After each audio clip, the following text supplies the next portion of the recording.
Well, that's really awesome, very exciting. And one last question from me that I know comes in from the field all the time, and I had this conversation with Jamie over at GPG the other day, but maybe you can give them more of a technical reason for it. People are always concerned, and this happens consistently through our telex system, email verification. They don't get them. It goes to junk mail. They never receive an email. The new system, what Jamie at GPG was saying to me on a more technical way, that's not going to happen with GPG. And can you explain why that is less apt to happen?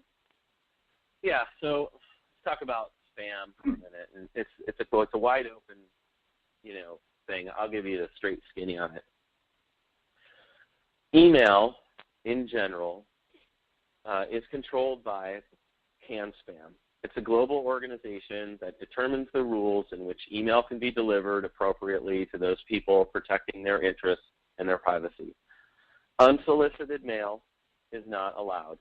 I can't send you a mail that says, come and buy this product unless you opt in. That's just the way it is. CAN-SPAM says you're supposed to offer a double opt-in, meaning you have to say you want an email from me, and then I can email you, and then you can click a link to say, yes, I got the email, and I'm me, and I still say yes. That's called a double opt-in. CAN-SPAM says I can send you a mail about information without asking your request to opt in. So I can send you a note to say you've got $200 in your GPG account. I don't have to ask you permission to tell you something. I only have to ask your permission if I want to try and sell you something. What happens to a lot of people is they don't know the difference between unsolicited mail, spam, or the rules of CAN-SPAM. And so what they do is they say, I need spam filtering. I need to block all these unwanted emails, not knowing that there are emails that you really want that will be caught up in what's known as a false positive. So oftentimes what happens is our system sends out an email, and your junk mail filter or whatever filtering you have in place blocks it because it thinks it's spam. It may think it's spam because you accidentally told it would spam one time. It may think it's spam because it has some information in it or some signature that's recognized by spam filters as being sent from a provider that's not whitelisted or in good standing. A lot of times with large network or marketing operations like telex free, where we have millions of agents all over the world, our system is sending out emails so often that these spam filters say, wow, this is just a lot of mail from one domain name, and they start to blacklist our domain name. To thwart that, what we've done is we said, well, we're going to send all our mail out through this gateway, and this gateway is going to determine if somebody has marked me as spam or asked me to not send them email. So what we've done is we said, hey, verify this is your email address by clicking. I'm going to send you an email with a hash, and when you click back, I'm going to know that it's you and that you verified it. The problem is that you never get that email because it got blocked by some spam filter. It's a real challenge when you're an organization that's been around for a while and growing so much. What GPG has done to prevent that is they went to the whitelist providers for all the big ISPs before they started sending the email out, and they said, hey, listen, we're going to be sending out millions of emails to people that are signing up for our service. We're good guys. We're not going to ask them to buy something. We're not going to ask them to do something, and we're not going to send them a phishing message that could potentially install some rogue software on their computer and cause trouble. And through that process, which takes a really long time, the big ISPs like AOL, Gmail, Hotmail, and the list goes on and on, AT&T, et cetera, they've slowly whitelisted GPG as a sender of email, but they force them to be very strict about their rules. And their rules state that GPG has to send all of their email out through a middleman who knows GPG is a good guy and knows he's been whitelisted with all these ISPs. And if something goes south, the middleman can say, I'm going to stop you from doing what you're trying to do. So at the end of the day, what happens is GPG has about a 99% delivery success rate, meaning when their system sends you an email, 99% of the time you're going to receive that email. If you don't receive that email, we can fix it. We can find out what happened, because their system gives them a report back that says, I tried to deliver Steve an email, and this is the response I got. Those responses are industry standard, and it'd be something like they're numbered. So it might say something like, this is a 550 error. There is no mailbox that's, steve@telexfree.com. He left the company, someone deleted his mailbox, and now I can't send him a message. It's called a non-delivery report. Oftentimes we'll get a message back that says that mail was delivered successfully. Oh, and someone opened it, because they put what's called a pixel in the email to show us someone opened the mail, fires the pixel back, and told us that it's opened. That's how they know they have those delivery rates, is because they see open rates that go along with it. And just by the way, so you know, the industry standard on mass emailing for systems like this is pretty high. We see 99 or 95% deliverable rates, and of those delivered, we see about an 80% return on open rates, meaning 80% of the people that got the mail opened it. A lot of times, guys like me, I see a GPG email. I know I get one every week because I got a commission. I just delete it. I don't open it because it's just an informative email for me. Hey, your commission got processed. Great. I don't need details. I'm going to log into my payee dashboard. That's where that 20% of open rate gets kind of, in there, because guys like me didn't open the mail. I just saw it and deleted it. So it never actually got opened. So with that, you've got strong deliverable rates. That's why your activation pin is going to hit you. That's why your welcome email is going to hit you. And that's why your you got paid email is going to hit you. We are working and striving to get the Telex free deliverable rates higher. And by doing the verification piece is how we do that. But there still are challenges, don't get me wrong, with deliverable rates on our system. But as you start to validate your email and use your opt-in, opt-out selections that you have in your back office, it will help those deliverable rates. So if you do have a situation where you're not receiving email from telexfree.com, I would say the best thing to do would be to whitelist it on your local machine if you've got spam filtering running, or if you're using a third party, such as Hotmail, for instance, or someone to manage your email. Check the spam filtering there. And ultimately, you can report those messages to those ISPs as not being spam, and we call that a false positive. Say, hey, I want this email from Telex Free. I'm not getting it. And if they get enough of those requests, they'll whitelist for us. It takes some time to do that. So don't get me wrong, it doesn't happen overnight. But that's something I could say that you do. Now, just so you know, in my own testing, I use a variety of email accounts, one of which being Gmail, which is one of the most popular email providers worldwide, and I get my Telex Free emails. So I would be willing to bet that Telex Free is whitelisted with Gmail. I don't use Hotmail or AOL, so I can't speak for those, but I also use some enterprise spam filtering outside the scope of it, and I receive emails through that filter without whitelisting. So I don't think the issue is really whitelisting or blacklisting at the ISP level. It's probably just a local blacklist or inadvertent spam on your local machine that is might be stopping that email from getting to your inbox. Jay, this is Darcy. Can I ask you a quick question regarding that? Because some of the issues that we're having in the field, like somebody has multiple contracts and like a Gmail account, and they'll get the email verification for 5 of them, and same email for all accounts, but they won't get it for the other 3, no matter. Me and Steve have been on the phone, and it won't go through. So we have quite a few like that. What happens in that case where they're getting some of them, but they're not getting all of them from us? Is there something that's causing that issue?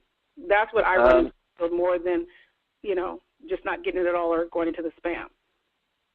Yeah, Steve and I tested that a couple weeks ago. Steve, you may recall where there was a customer that had, I think, eight accounts, and I forget what the situation was, but just to let you know, Darcy, there is no limitation on our system if you've got, 10 different accounts with the same email address on it. We don't prevent it and stop sending email on the 8th one or something like that.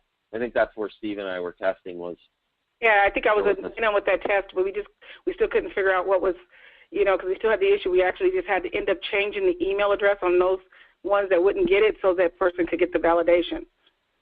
Yeah, I don't have an answer for you on that. And unfortunately, we don't do like really aggressive logging on that kind of stuff to track it down. Maybe someday we'll do more aggressive logging to get answers to those kinds of questions. Yeah, but it's like a weird, it's a wacky-tacky something, like that's what I call it. At the growth rate we have, that kind of stuff is like something that we have to kind of put on the roadmap. Is, do we want to do that? I will tell you that our new platform does give us reporting right in the system as to the deliverable rate.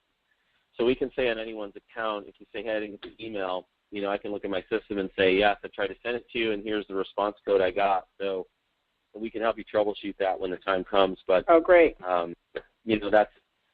That's something that's a little bit farther down the road. So I won't make too many promises on that. When we're there, it'll be there though. So I'll tell you that with certainty.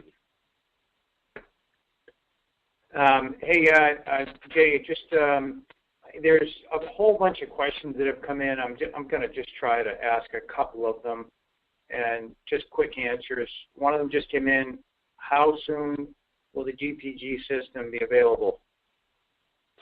You'll be able to log in your back office tonight or first thing in the morning and see that banner ad to say create your GPG account. Okay. Let's see. That was just coming in faster. They're scrolling up the screen. So,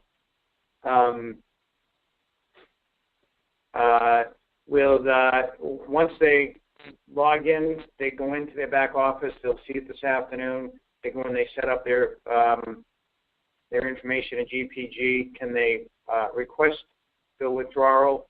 It's available funds today, and they'll give that window of time, because nothing will be available in GPG immediately because it's brand new. So how much time will it take from this first withdrawal? So the plan right now is this week we will be publishing commission funds to GPG. I think that occurred on August 6th. I may have the date wrong, not looking at a calendar. But basically, I think a week ago, there was requests made last Tuesday, and those are the ones that are going to go into GPG first, and they'll be available right away because there's already been that waiting period. Yep. And right after that will be this week's commissions, which will go in there, or the withdrawal request, I should say, which will go in there shortly thereafter, and those will stay pending until the waiting period is over. Okay, good. Well, there's hundreds of questions here, and I can't really go through them all. I'll try and go through them independently instead of staying on the line. I know Jay's got a lot of stuff. Randy, do you have anything that you think people would be concerned with right away? Nothing other than the fact of the same question keeps popping up. If people have maybe 3 or 4 Ad Centrals or Ad Central families, do they have to set up a GPG account for each, or can they just transfer money from one to the other and just set up one account? It's a great question, Randy, and I'll answer that question for you. In the beginning, you will have to log into each one of your back offices and create a back office account for each one of those payees. It's a security function. Once we verify that let's use Randy as an example. Randy's got 5 different accounts or 10 different accounts, but he wants to, he wants all that to roll up to Randy, and then Randy wants to determine how the money gets to his account. You could do all 5. You can say in each one, send it to Randy's bank account, and can set up the automation thing, and it would just go there. But let's say Randy just wants all 5 of his accounts to go up to his one Randy account. So if he earned $500 and $100 in each one of those accounts, the Randy account would then have $600, and he could make his transfer or do whatever he wants at that level. The functionality of having child accounts is available in GPG, but it won't be turned on for a little while. And the reason is we want to make sure that it's secure for you to do that, and we want to make sure that people who are doing it are not people that are trying to fraud the company. Part of the reason we're doing this is to protect ourselves as a company. So we want to ensure that we know what's happening. The functionality is there, but it's turned off and kind of hidden. Once that functionality goes live, it will be based on several factors: account standing.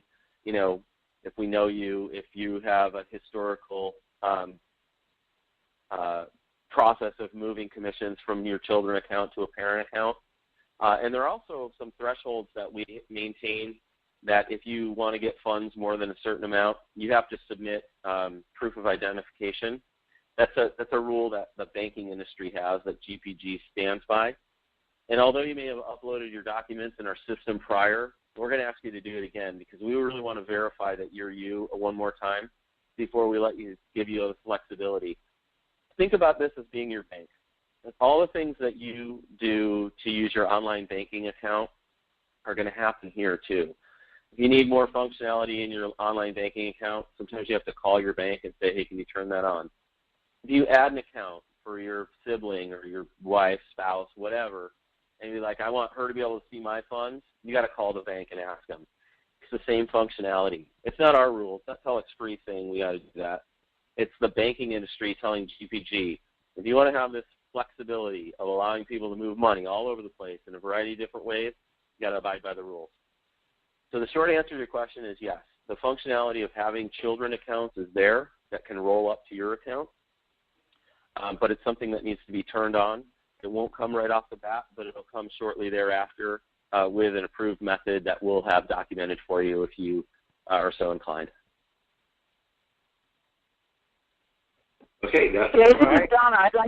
I'd like to ask a question really quickly. A little more clarity on the August 6th withdrawal requests. Are we going to see those in the GPG account once we get everything activated, or are they going to be returned to our back office, our current back office? Could you give us a little more clarity on that, please? Yeah, the plan is, and I'll call it the plan because we haven't actually done it yet, but in discussions this morning, the plan was roll out GPG, let you go out and get your accounts activated. And we're going to do a quick comparison and say, I've got 10,000 people that requested funds on August 6th, and I only have 5,000 GPG accounts to load them on. I need to batch up the extra 5,000 accounts first, then I'm going to push the funds over there so people can see them. That process should happen here over the next couple of days. You got to bear with us here. This is a new system. We want to make sure you get the funds that you requested in your system right away. We already have the funds in the account ready to pay them, so it's ready. Once I dump that data into the system, it'll be ready for you to go and grab your funds. So just bear with us here because we're trying to figure out the best method to do it right now. We can't just automatically say, wow, this new system, I'm going to click a few buttons and it's all going to work. Okay, what about the 30th? What about days before the 6th? Because I know Donna said the 6th, but we've been getting, especially over the weekend because of last week's, the previous, maybe the last 3 weeks. And I know Steve didn't have an answer for us on Friday, but I know a lot of people on the call who are listening right now, not last Tuesdays, but the 30th. I'll be honest, I didn't realize that the 30th was still. Yeah, I have a lot from the 30th as well. So I was just any funds that have not, never made it to their bank, or a lot of those people, that I get emails for that we send through. Are their funds going? Or how are they going to get their funds once it's, be determined they have not gotten them? They did not go to their bank. Yeah. Now, my understanding on that, Darcy, is that those funds got put back into people's back office. If they have not been put back as of today, what should us as leaders do to make sure that gets expedited for them? If the funds that you requested on the 30th didn't go to your bank and did not get back in your back office, we need to get a list in on that because I'm understood that they're back in the back office, but if you want to chat, I've gotten a couple saying they're not there, and can we get a tracking number? So I think, so I will definitely. If anybody's listening on the call, give me an email if you have not checked your statement. Check your statement, because people, they send me the emails, so I've been getting them this weekend. So most definitely, so we can get that to Steve ASAP. Yeah, and just so you know, Darcy, this is one of the reasons that we're doing this, right? Because there's some confusion out there on occasion, and just with that, just like anything, you have 1 million people that you're trying to pay commissions to. it's very difficult to manage it. We've got I'm excited because that's the hardest thing. Being those of us I know who are leaders on the phone or have people in your downline, you want to make sure you don't like getting the calls, hey, is the company paying? And we know that they are, but I deal with corporate on a daily basis, so I have a different insight. So I have to comfort, and my goal is to make sure that everybody, and with Steve's help and you guys' help is great. The way you guys have been handling it. But I have gotten quite a few emails, from the 30th, so I just wanted to make sure we didn't mention that. So if they're on the call listening, that they're being included in that so they know what to do. Yeah, I'll check with the girls in the office. After this call, I'm going to actually go through the process that they have right now to determine who's got funds that need to get wired and whatnot and push them into GPG. So that's really literally when I'm done with this call, I'm going to start working on that because we need to have that functionality in there. So there's a lot of moving parts right now, and okay. I'll just tell you, whatever happens, if there are some pending withdrawal requests out there that didn't make it to the bank, and if they're in your back office, we'll be able to move them into your GPG account. If they're not in your back office, we'll probably have to look at those case by case and determine what happened. I'm not familiar what it may have happened 2 weeks ago, so I can't really speak to that. But that's what I know and kind of what we'll do. Okay. You always know that if there's a challenge, we'll do whatever we can for you to work it out. Make sure you guys are great. Got, it's like we want to make sure everybody knows that. It's really important to us to make sure everyone is getting paid on time, the right amount, and everyone's successful. Because without you guys, nothing works. So it's really important for us, and there's little growing pains here, and I hope you guys all appreciate that. And I know I met a lot of you folks at the conference here in Newport Beach a couple weeks ago, and we talked about some of those growing pains. So hopefully this is the first step into fixing some of that stuff and making this growing pain kind of go away. Well, that's awesome. Thank you very much, Jay. And I've been seeing messages come up, and Jay did already cover this, but I'll just reiterate it. Anybody that has more than one position, whether it's 2 ad families, 10 ad families, 50 ad families, which we don't like to see, but whatever you have, as Jay said, you will have to go into each one and set them up once.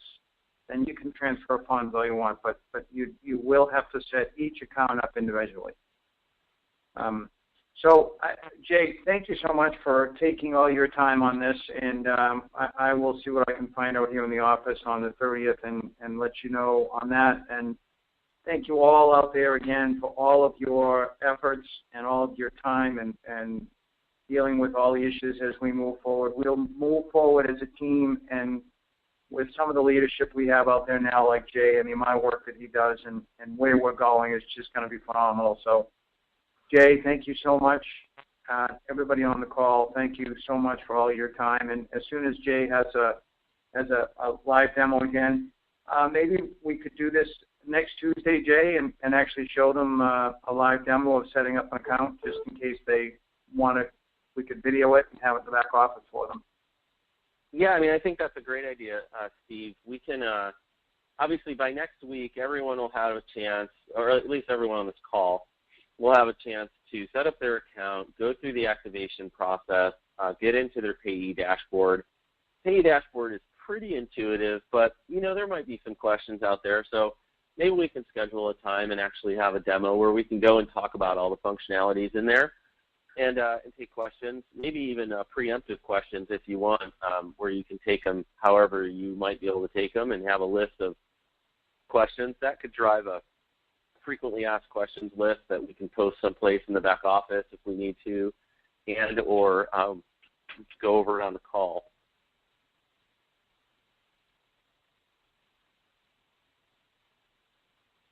Sounds great. Thank you so much for everything you're doing. This is going to be awesome. All right, and everybody who's sending me emails, because I'm getting quite a few right now, please put the amount and the requested date as well. All right. Well, thank you all for everything, and we'll get something out for next week and what we're going to do. Again, Jay, thank you so much for your time. Thank you, Jay. I'm so excited. Wow. I tell you, thank you so much, Steve and Labriola and Jay, our IT man for Telex Free Corporate. And I tell you, Telex Free is definitely coming to the plate and doing what